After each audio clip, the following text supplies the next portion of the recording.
Hi, I'm Will from Macclesfield Wildlife Explorers, and we're going to show you how to make a bird box from home. Now, there are many templates available. We're using one on a 6" by 1" thick piece of wood, made of untreated rough sawn wood. When you want to cut these, you're going to want to either use a saw, a jigsaw, or a chop saw. So, when you're doing this at home, you're going to want to make sure you get adult supervision. So, the things you're going to need are your chosen piece of wood, and either a handsaw, a jigsaw, or a chop saw. The other things you're going to need are a workbench or any sturdy flat surface, a drill and screws, or you can use a hammer and nails. You'll also need a tape measure and pencil and an assortment of drill bits.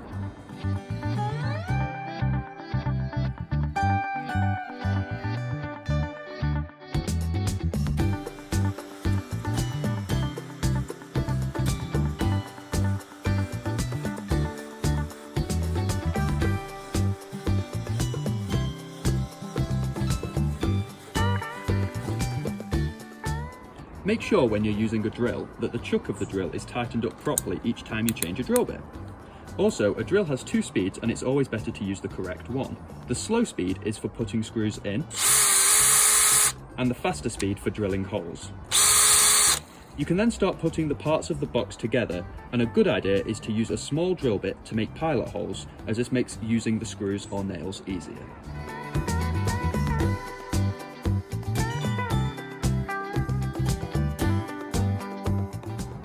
Now that's done, you can put in the screws. Don't forget you can also use a hammer and nails, but always make sure you have a good sturdy surface for this. If you don't, you can always use the floor.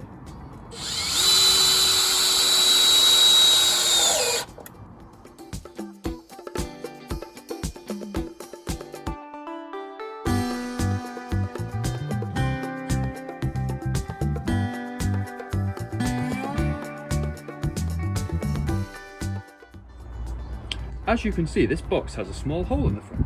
The best sizes to make this hole are either 28 or 32mm. This will encourage birds like blue tits, great tits or sparrows to use it, but it will also help to keep out predators. Using a template like this, you can also make a couple of boxes suitable for other species.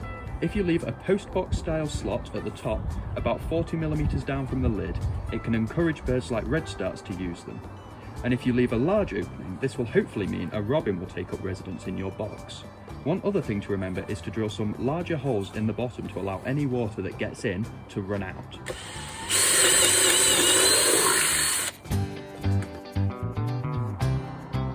One thing you can do is make or buy a hole protector like this to deter woodpeckers from trying to get at any chicks in the box, although hopefully the thick wood will put them off.